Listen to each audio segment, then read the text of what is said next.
This is my dog, Cricket. Cricket was my dog from the time I was like in my late 20s until 15 years later. So until maybe I was 40. And she was a great dog. She was a little poodle terrier mix. And she was very, very smart and very tricky and manipulative and very charming. And I was really happy to have her as a companion from the time that I shared a hippie collective to the time that I went out on my own through 3 different career changes, from being single to being partnered, all of that. Cricket was along for that whole ride, and I was really happy to have her with me. And sometime I'll tell you more stories about Cricket because she's a very interesting dog. But today I'm going to tell you about what happened at the end of her life, So at the end of her life, she had gotten deaf and she had gotten a little blind, but she was still trucking along on her walk every day.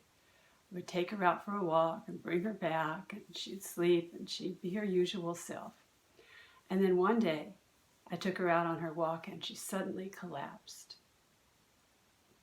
She collapsed and couldn't walk, and I picked her up and took her in and then got my partner and we took her to the vet across town.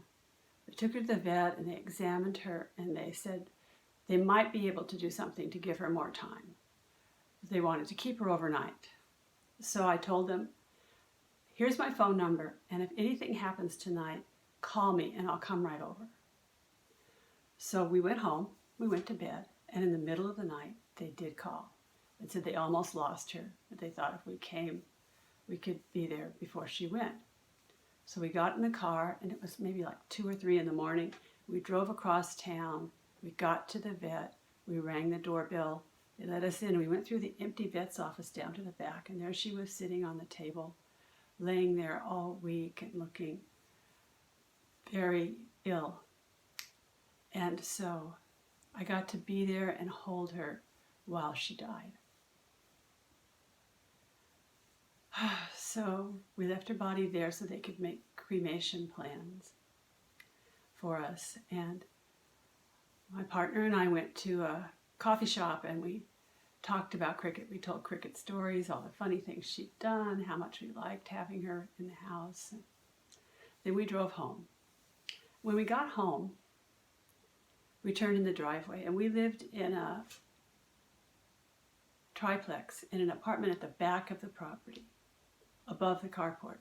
There was nothing back there except our apartment and a little fenced yard where it had no entrance except the driveway.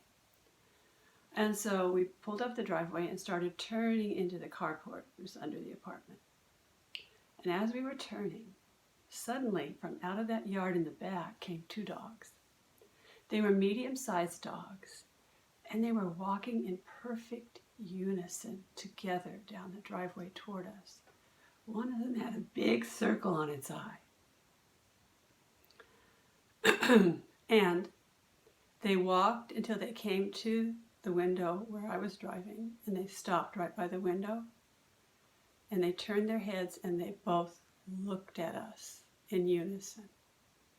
They stared at us for a moment, and then they turned and went on down the driveway. I had never seen those dogs before. We never saw those dogs again. But I knew they had come to bring me a message that Cricket was fine and well wherever dogs go when they leave their bodies here on earth.